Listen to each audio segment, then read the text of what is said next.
There are certain summer traditions that sound harmless enough when you plan them out with your friends, but end up becoming the singular regret that haunts you for the rest of your life.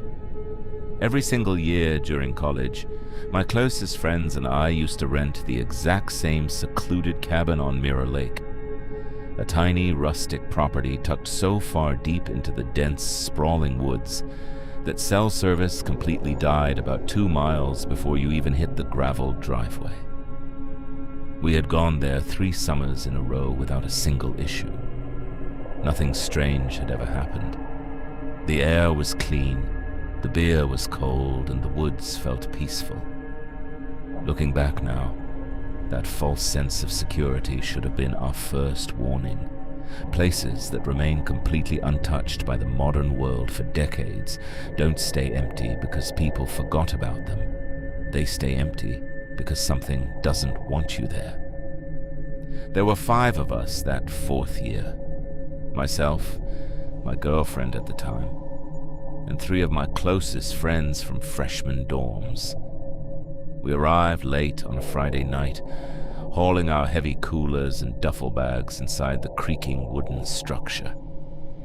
We spent our first night the way we always did, sitting around a roaring fire pit out back, cracking jokes, laughing about nothing in particular, while the dark, glassy surface of Mirror Lake sat dead and flat behind us under a sky choked with thick stars. It was close to midnight when Danny, one of my friends, suddenly stopped mid-sentence, pointed across the pitch-black water toward the opposite shore, and asked if anyone else saw the light. At first, I thought he meant a boat, maybe some local fisherman out late trying to catch bass, but there was no rhythmic splash of oars, no hum of a motor, and absolutely no movement, just a single, unnatural point of glowing light, hovering low to the water on the far side of the lake, where there wasn't supposed to be anything for miles, except miles of dense pine forest and jagged rock. We all stared at it for a few minutes in total silence. It didn't flicker like a campfire or an ember. It didn't waver or move side to side like a flashlight being carried by someone walking.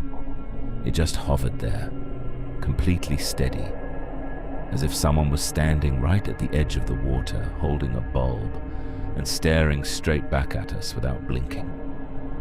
Someone eventually made an uneasy joke about it being a local hunter or a fisherman with a headlamp, and we let it go, forcing ourselves back into our conversation.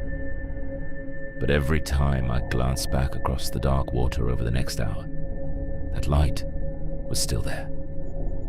And then, right around 2 in the morning, when I looked one last time before heading inside, it was entirely gone.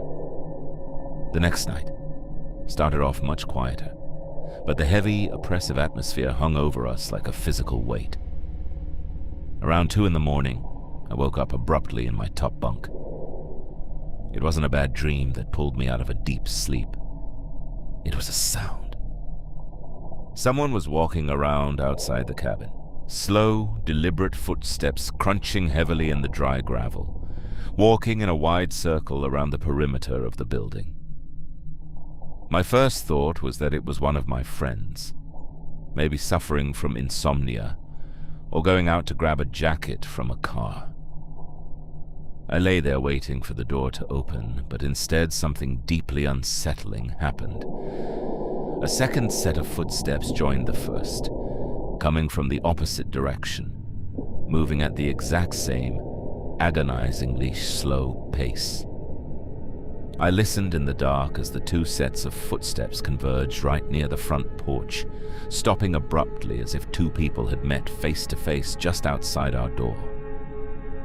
My heart hammered against my ribs.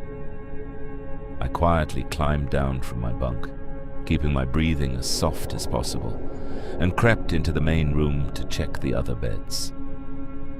Everyone was accounted for. All 4 of my friends were fast asleep in their respective bunks, breathing heavily.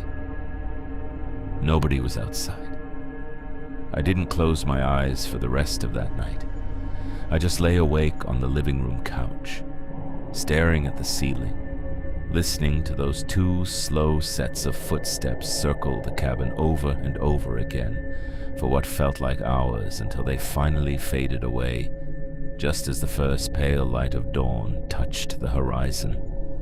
The next morning, pale-faced and exhausted, I told the group what I had heard, half expecting them to laugh it off as a nightmare. Instead, my girlfriend went completely white and whispered that she had heard them too, but had assumed it was me. Danny chimed in with a shaky voice, admitting he had heard the exact same thing, but was too terrified to get out of bed.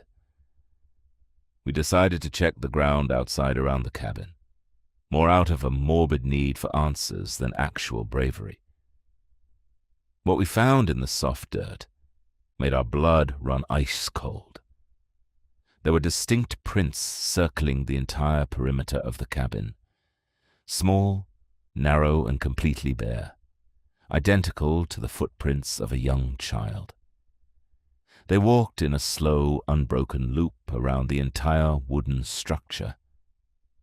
But the most horrifying part wasn't the size of the feet. It was how the tracks ended.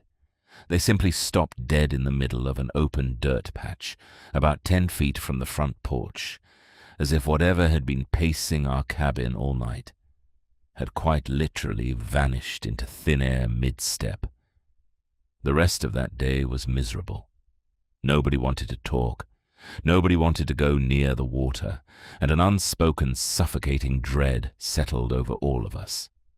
We wanted to pack up and leave right then, but stubborn pride kept us there. We had paid for the full weekend, and none of us wanted to admit we were being driven away by what we thought must be a weird prank. That was a fatal mistake. On our third night, the lights appeared across the lake again, but this time, it wasn't just one.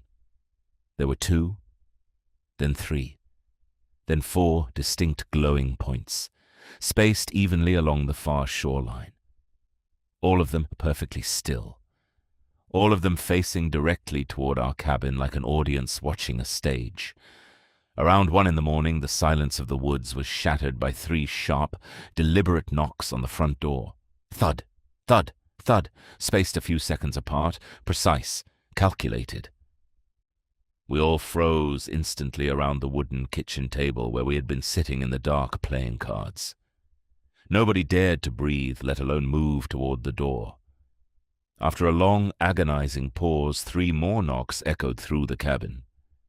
Harder this time, vibrating the wood of the doorframe. Danny, his voice cracking with sheer panic, finally forced himself to stand up and called out, asking who was there. There was no answer from the porch. Just a third round of knocking followed immediately by something that completely broke our minds. Right from directly outside the single pane glass window beside the front door, a child's voice spoke up. Not crying, not yelling, but impossibly quiet, almost sing-song and sweet. "Let us in. We're so cold out here." We didn't investigate. We didn't grab weapons. Panic took over completely.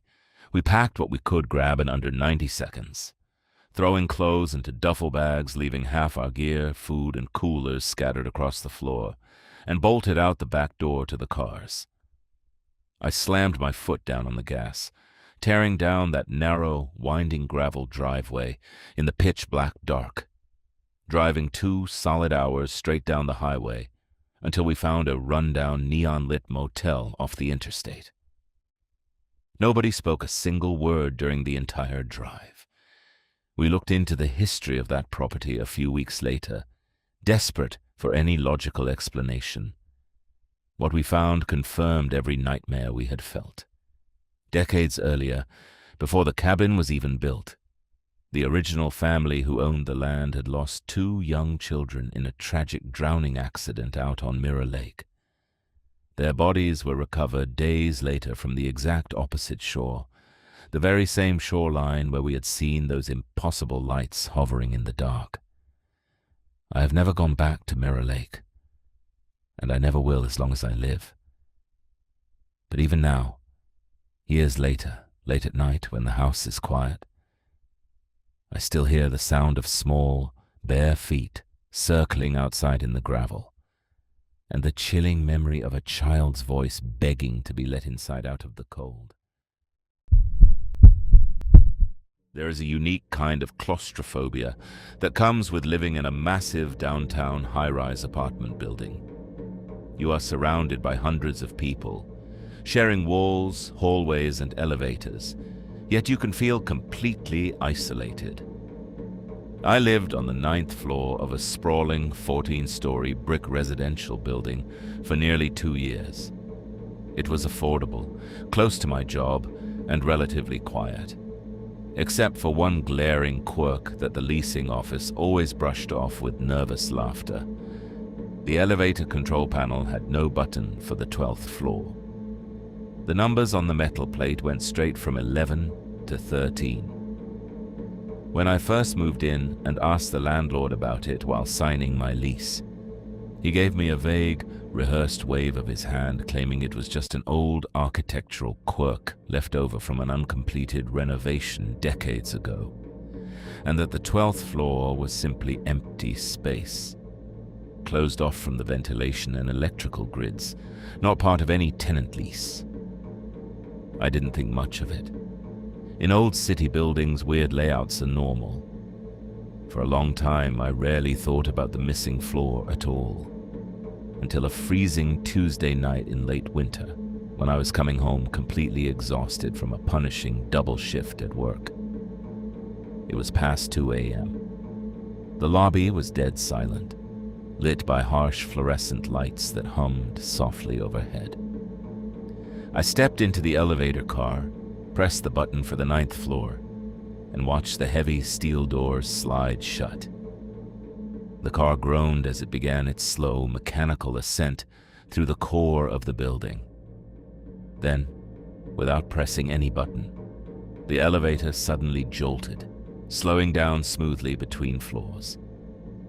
I remember staring up at the indicator lights above the door, my stomach instantly dropping into my shoes, because I knew exactly where we had stopped. The light above the door glowed with the number 12.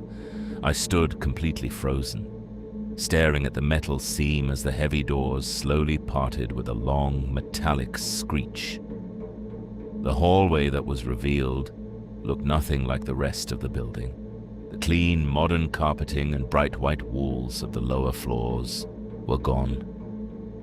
Instead, this hallway was choked with a thick, yellowish haze. The lighting overhead was dim and flickering, casting long, sickly shadows across worn, threadbare carpet that smelled heavily of damp dust and old smoke.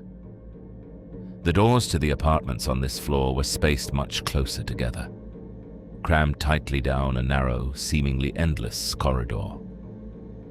And the most terrifying part, the hallway was completely empty. Nobody was standing there waiting to get in. The elevator had simply chosen to open all on its own. Panic surged through my chest. I slammed my palm repeatedly against the button for the 9th floor, my finger shaking uncontrollably. For what felt like an eternity, the doors refused to move. The heavy, stagnant air from that forbidden hallway drifted inside the elevator car, smelling faintly of charred wood and rot. Finally, with a mechanical clunk, the doors slammed shut, and the elevator continued its journey up to 9. I bolted out the second my floor reached, practically running down the corridor to my apartment, locking 3 separate deadbolts behind me. I told myself it was just an electrical glitch, an old relay switch malfunctioning in the shaft. Buildings settle, wires fray. They meant nothing.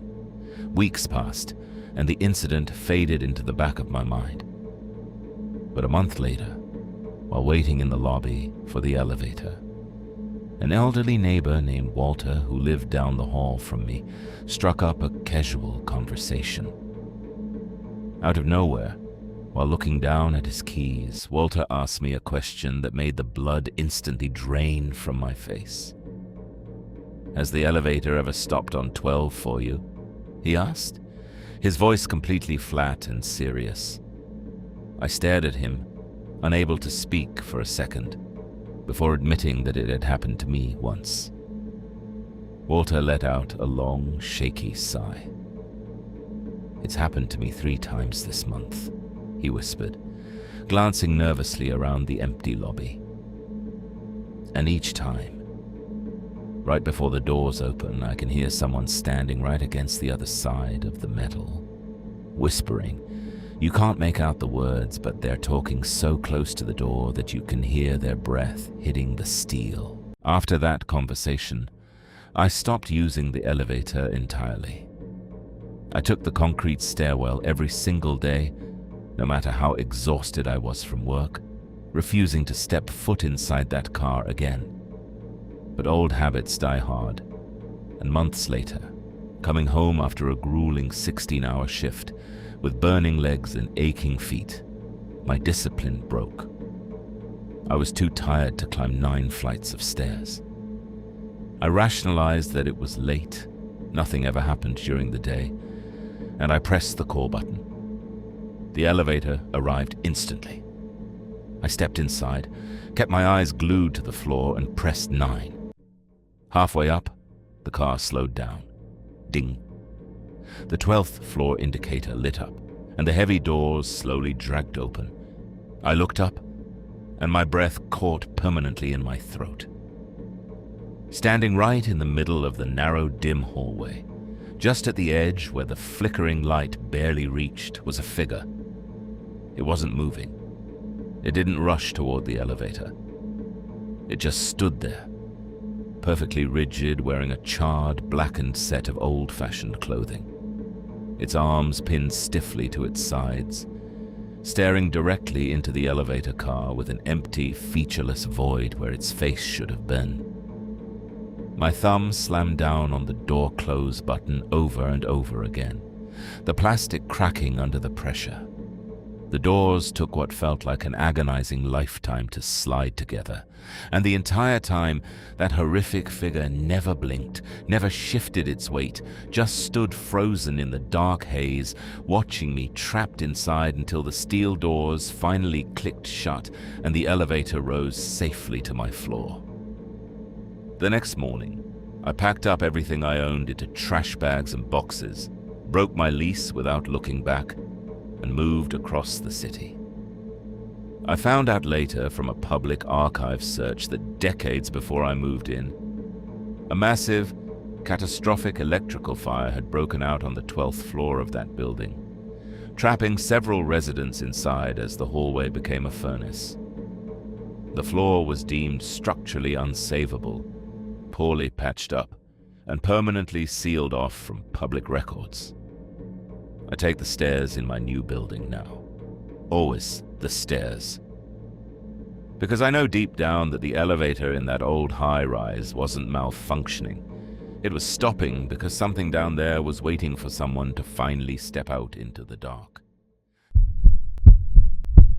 When you are a teenager trying to scrape together cash over the weekend, babysitting feels like the easiest job in the world.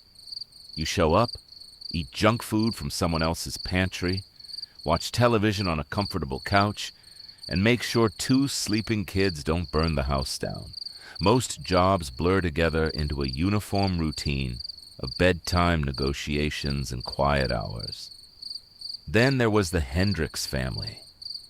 And after one single Friday night spent inside their home, I vowed to never take another babysitting job as long as I lived. They lived 3 streets over in an upscale, heavily wooded neighborhood known for massive, isolated properties separated by thick rows of oak trees and long driveways. I hadn't worked for them before. A mother from down the block had recommended me, explaining that they urgently needed someone reliable for a late-night charity gala. They had 2 children, a 7-year-old boy named Leo and a 5-year-old girl named Chloe. When the parents met me at the door before leaving around 7 that evening, they gave me the standard rundown. Dinner in the fridge, bedtime at 8:30 sharp, emergency numbers stuck to the refrigerator with a magnet. But right before walking out the door, the mother paused, offering a weird little nervous laugh. "Oh, by the way," she said, adjusting her jacket, "if the kids mention Ruth tonight, don't be alarmed. It's just Chloe's imaginary friend. Kids have wild imaginations. You know how it is. Just play along and don't feed into it." I smiled, nodded, and told them not to worry about a thing. How wrong I was. The evening started out completely normal. We ordered pizza, watched cartoons in the spacious, open-concept living room, and went through the bedtime routine smoothly. By 8:30, both kids were tucked tightly into their beds, down the long, dimly lit second-floor hallway. I locked the front door, turned on the downstairs television at a low volume, and settled onto the couch to enjoy a quiet rest of the night. Around 10 o'clock, the absolute silence of the house was broken by a faint sound, drifting down from the second floor. It wasn't crying. It was talking. Soft, murmuring voices like someone having a quiet, polite conversation in an empty room. Assuming Chloe had woken up and was playing with her toys or talking to herself, I sighed, stood up from the couch, and walked up the carpeted stairs. As I reached her bedroom door at the end of the hall, I pushed it open gently. The room was pitch black. Chloe was fast asleep in her bed, breathing softly, completely undisturbed. The moment the door cracked open and light spilled into her room, the murmuring voice stopped instantly. I stood in the doorway for a second, feeling an uneasy chill prickle the back of my neck. I chalked it up to an overactive imagination, closed her door, and walked back downstairs. An hour later, right around 11, the talking started again. Except this time, it wasn't coming from upstairs. It was coming from the kitchen, just around the corner from the living room. Two distinct voices, both whispering, both entirely indistinct, like two people huddled close together having a hushed conversation, just low enough that I couldn't make out a single word, no matter how hard I strained my ears. My heart slammed against my ribs. I grabbed my phone, turned on my flashlight, and crept slowly toward the kitchen entryway. The moment my shadow hit the kitchen floor, the whispering stopped dead. I flicked the overhead light switch. The kitchen was completely empty. The counters were clean, the pantry door was shut tight, and there was zero sign that anyone else was in the house. I checked the back patio door, locked tight with a heavy deadbolt. I checked the side windows, sealed shut. Panic was starting to claw at my throat now. I walked back to the stairs, deciding I wasn't going to sit alone downstairs in the dark or the kitchen anymore. I sat down right on the middle step of the staircase, keeping every single light in the house blazing, clutching my phone like a weapon. Close to midnight, I heard the third sound. Footsteps. Small, bare footsteps padding softly across the hardwood floor of the second-floor hallway directly above my head. Pitter-patter. Pitter-patter. I told myself it was just Leo getting up to use the bathroom. But as I watched the hallway upstairs, neither of the bedroom doors opened. The footsteps stopped right at the top of the stairs, standing directly above where I was sitting on the steps. And then, right behind me, the little girl's bedroom door upstairs clicked open on its own. A small, raspy voice. A voice that was undeniably not 5-year-old Chloe spoke up from the dark upper hallway, filled with a cold, mocking amusement. "Ruth wants to know why you keep checking on us. I didn't turn around. I didn't investigate. Every survival instinct I possessed screamed at high volume. I stood up, bolted straight out the front door into the freezing night air, and didn't stop running until I hit the edge of the driveway near the street. My hand shook so violently I dropped my phone twice before I finally managed to dial the parents' number, screaming down the line that there was someone inside the house and that they needed to come back right now. They arrived 20 minutes later, tires screeching in the driveway, finding me huddled under a street lamp at the end of the property, refusing to step foot near the front door. The father rushed inside to clear the house, returning pale and shaken with local police officers who had been called by neighbors responding to my screams. When the police searched the home from top to bottom, they found no forced entry. But what they found in the master bedroom's walk-in closet made the blood run cold. A nest of old blankets, empty food wrappers, and children's toys belonging to a family who had lived in the house years prior. Months later, I found out the dark truth from another babysitter who had worked in that neighborhood before me.